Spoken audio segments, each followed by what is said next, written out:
Welcome back to SFA News Live. You know, come visit us. We're down here right outside of where the Seeds and Chips exhibit is that Phil Kafarakis talked about before. We're right inside that hallway.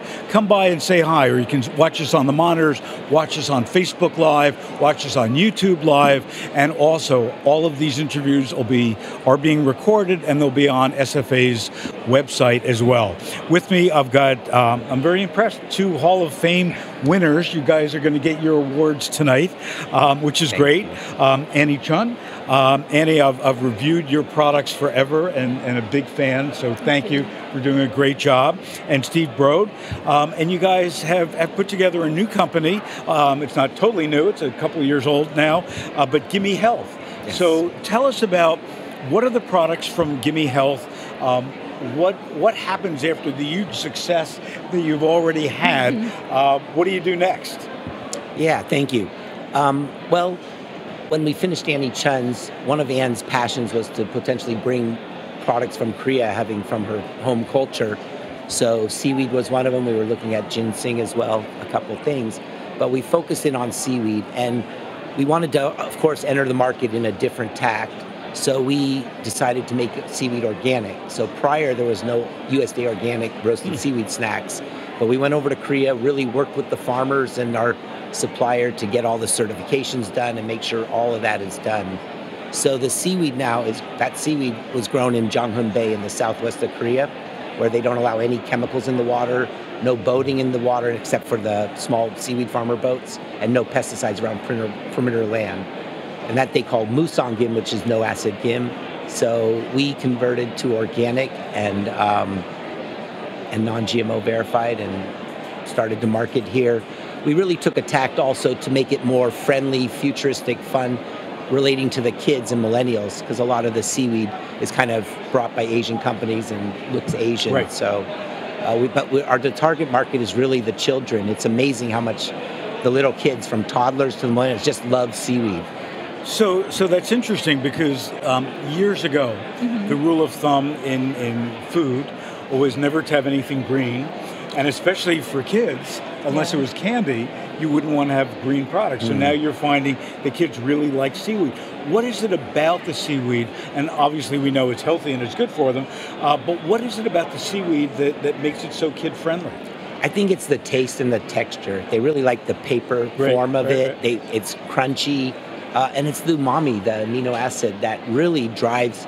Plus, I think also nutrition benefits. They're probably just getting that nutrition. Once they start eating it, they're getting, for thyroid, the iodine, you've got biotin for skin and thyroid for brain. You got vitamin C, protein, fiber, iron, just the whole magnitude. Yeah, it's interesting that you bring up brain health, because what I'm seeing globally is a lot more companies focused on products for brain health. You know, we've gone through heart health, we've gone through gut health, and now it seems a major focus is going to be on brain health. Yeah, and I think brain and thyroid as well are 2 very important areas. I think we can inject the seaweed in the kids early. 2 things can happen. One, I think we can really change the obesity epidemic, because typically we're serving them sugar from toddlers. Right. And the seaweed is very low calorie, very nutrition dense, as mentioned, but also amenable. They really like it.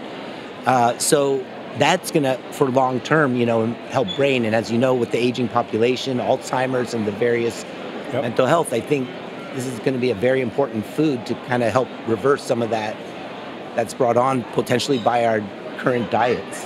So where does seaweed go from here? So we've got what I'm going to call the seaweed paper. Yeah.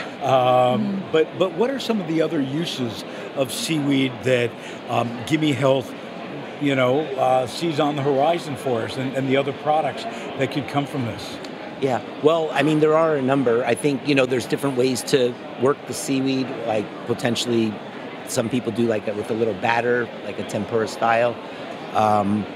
We put we put little almond slices within the seaweed, and that's been really exciting, successful. So you get, a very high fiber, high protein content at a low calorie rate. We injected seaweed into a chip, so it was a rice chip with millet and stuff, lentils, and that got a lot of good publicity. So I think it's getting woven into into the mainstream products, diet. and more with other companies seeing them adding seaweed as well. So Also, it's like a replacement of wraps. Instead of eating tortilla wraps, which is delicious, but you can use But the still, seaweed, yeah, and it's so much more nutrient dense and low calorie. And so it's like using like a lettuce wrap, and then you use a seaweed wrap. It's like you can make yourself hand roll. And children usually love to do things with their fingers. So Absolutely. we tested through the school district, and kids love to put cheese in there, rice in there, instant little rolls. So I think it's a very good way of giving them vegetables that they don't want to eat. And so-and-so is eating seaweed. Oh, seaweed? But then when they taste it, oh, he ate that. That is so cool. Yeah. I'm going to eat that too. And I hear that a lot from mothers. And it's replacement of potato chips. So instead their lunch size, little 5 grams, are doing really well for us. And on Halloween, I have a basket of seaweed and basket of candy. And I give out both, and they usually take seaweed first. Really? Yes. That's great. So single-handedly, you could change Halloween. I like to. I'm sure a lot of parents would agree with it. And also it's they a would. perfect Halloween snack because it's black. Right. Yeah, it's a black little Right. paper. And what's so beauty about that seaweed snack is like, potato chip is simple. That's why we love it, right? It's a potato, deep fried it, And salt. just lightly salt or different flavors. But I'm sure sea salt original is their best seller. Same thing with us. It's very minimum processed food. It's from the ocean. It's dried into little paper, very lightly roasted with organic sea salt, organic oil, then cut it and you're eating. So it's a really good food. That's great. Yeah. Well, congratulations on your success. Thank you. And also congratulations on becoming Hall of Famers tonight. We'll be Thank there. you. We'll be Thank there you. rooting for you and clapping for you. Thank you very So much. don't forget, today at 5:30, first up is the SFA annual membership meeting, then the Lifetime Achievement Awards, and then the Hall of Fame ceremony upstairs in the Crystal Palace. So don't forget, join us and congratulate these winners. We're going to take a quick break. When we come back, more at SFA News Live. Thank you.